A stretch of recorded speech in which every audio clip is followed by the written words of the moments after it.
So I'd like to welcome you to the facility today for HydroView driver's training. The idea behind this video is to help give you a basic tutorial of the way to drive your HydroView so that you can get a good idea of the basic controlling mechanisms and how to get it to move through the water in whatever direction you want it to go. The most important thing to remember is when you're putting the vehicle in the water, please do not run the motors at all until the vehicle is completely submerged and all people and objects have moved away from the vehicle for safety's sake. The second and most important thing is as you're learning to drive the vehicle, it's important that you do so at a slow speed. So we recommend that you keep it at 1/3 power until you have complete comfort with the controlling mechanism, and then we'd encourage you to move the vehicle up to its full power speed.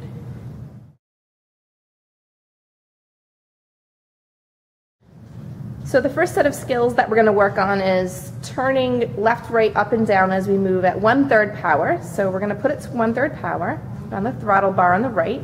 And then to drive the vehicle in left or right direction, all you have to do is put your left hand thumb down. The joystick will appear, and you drag your thumb towards whichever arrow you'd like the vehicle to turn, either the left or the right. You'll notice as soon as you take your thumb off the screen, the vehicle continues to move in whatever direction you left the vehicle at when you removed your finger. You can also use this joystick control for up and down movement.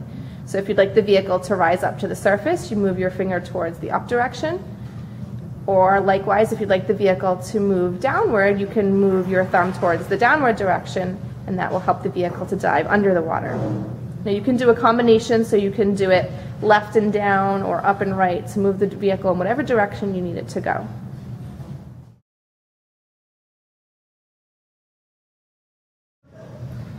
So the next skill that we're going to work on is teaching you how to do spin in place. And here you're going to leave the throttle set at stop.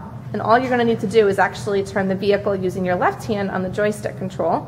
So you're going to drag your finger to whatever direction you'd like the vehicle to spin. In this case, we're spinning it to the left.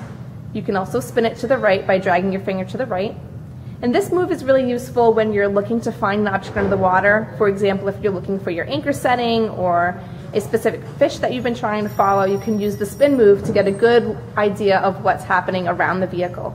And then once you find what you're looking for, you can put the throttle on and move towards that object.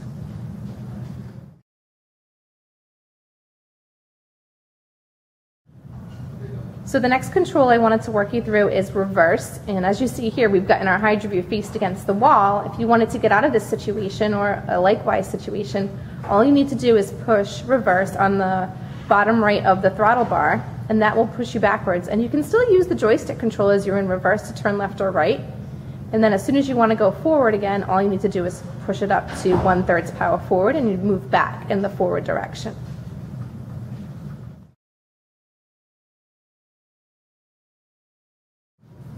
The next skill that we'd like to teach you is how to lift off the ground when your HydroView lands on the bottom.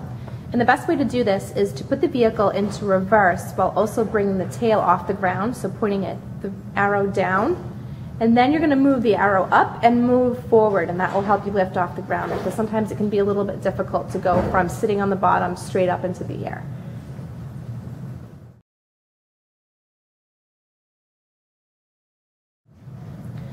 So now that we've worked through the joystick controls, I'd like to teach you how to use the motion control technology to drive the vehicle. And you're going to do that by changing the technology in the settings menu. The settings menu is located in the top left-hand corner, and listed under motion controls you'll see a button, and all you have to do is push it to on, and that will bring the motion control technology on. So you're driving the vehicle using the motions of your iPad. So you see here, if we tilt it to the left, it'll spin to the left. If we tilt it to the right, it'll spin to the right. The forward control, the throttles, are still used by pushing your finger on the throttle there, but you're driving the vehicle, steering it, using the iPad. So whatever direction you move, you're going to go. If you want it to rise up, you're going to tilt the iPad back towards you and put the throttle forward, and you'll go right up to the surface. And if you'd like to dive down below the surface, you tilt the iPad down, and then that'll tell the vehicle to go back down. This is a really fun way to drive it. For example, lots of kids like to drive it this way. One of the things that you'll notice here is that on the lower left-hand side of the iPad, you're still seeing the joystick control option, and that orange button shows you what direction the iPad's tilting to let you know where the vehicle is going to head. So you're still getting a good idea of what the iPad control is doing. The last piece here is you'll see a little orange arrow above the joystick control, and that's called the recalibrate button. And what that does is it tells you where the iPad's neutral state is, so that way that would be center point, and then from there you can decide the tilting up or down. So whatever you're most comfortable with, you can recalibrate the neutral point. So now that you've had the basic tutorials of how to drive the vehicle, it's really practice makes perfect. So enjoy it at the lower speeds, get really comfortable with the controls, and then put it up to full power and have a great time. We'd love to see what kind of videos and photos you take, so please share them with us, and we hope to hear from you soon.